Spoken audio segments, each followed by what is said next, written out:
curves and lines get any nicer on a muscle car than a HQ two-door Monaro? I think not.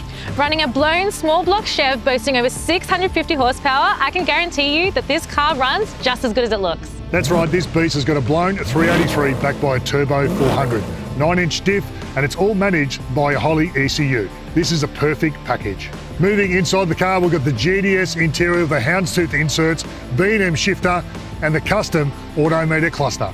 On the exterior, you've got that beautiful midnight purple with the pearl white accents. And then last but not least, sitting pretty on the classic World V Series wheels, it's a Tuff Streeter Special. I don't know about you, but for me, this ticks all the boxes of a perfect Australian muscle car. But if the car's not for you, then you also have the option to take $130K cash home. Well, that's a decision you might have to make for as little as $24.95. Click the link below, get your name involved today. You've got a very tough decision to make. Good luck.